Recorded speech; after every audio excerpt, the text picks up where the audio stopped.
Kane Williamson টি-20 ক্রিকেটে চলে না, এটা আমি বলে আসছি 2020 সাল থেকে। একজন ক্রিকেটার তিনি যেখানে সুযোগ পান খেলবেন, অর্থ আয় করবেন, এটাই স্বাভাবিক। কেন উইলিয়ামসন অবশ্য আর 10টা ক্রিকেটারের মতো সাধারণ নন। তিনি সময়ের সেরা টেস্ট ব্যাটারদের একজন, নিউজিল্যান্ডের ক্রিকেট ইতিহাসের সেরা ক্রিকেটারদের একজন। কিন্তু টি-20 ক্রিকেট তার জন্য না, এটাই বাস্তবতা। আর সেই বাস্তবতার ফল দেখা যাচ্ছে 2023-2024 IPL এসে। 23 অবশ্য দুর্ভাগা ছিলেন, ক্যাচ নিতে গিয়ে চোট পান, পরে বিশ্বকাপে হুমকির মুখে ছিল। 24-এ সুযোগ পেয়েছেন মাত্র 2 ম্যাচে। ওভারঅল আন্তর্জাতিক স্ট্রাইক রেটও তার বাংলাদেশ ক্যাটাগরিতে আছে 123 থেকে 125।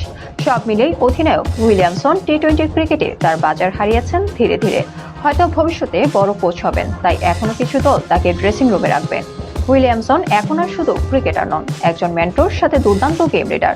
তাই তাকে বেঞ্চে রাখলেও লাভ আছে। তবে উইলিয়ামসনের এই দিকটা কিছু বার্তা দেয়, যেমন সব খেলা সবার জন্য না, ফরম্যাট ওয়াইজ ক্রিকেটার ভিন্ন ভিন্ন ডেলিভারি দেয়। এটা ক্রিকেটার বোঝার চেয়েও জরুরি, যাতে ম্যানেজমেন্ট বোঝে। 2019 বিশ্বকাপে কেন উইলিয়ামসনের খেলা দেখবেন 75-এর মতো স্ট্রাইক রেট, কিন্তু ম্যান অব দ্য টুর্নামেন্ট, কারণ তিনি দলের প্রয়োজনে বারবার সার্ভ করে দিয়েছিলেন। তার বোলাররাও তাকে যথাযথ সঙ্গ দিয়েছেন। একই সাথে বেশিরভাগ ইনিংস ছিল রান তাড়া করার সময়। তিনি জানতেন তার কত লাগবে। কেন উইলিয়ামসন এখন আর শুধু ক্রিকেটার নাই, তিনি ক্রিকেট ফিলোসফির অংশ।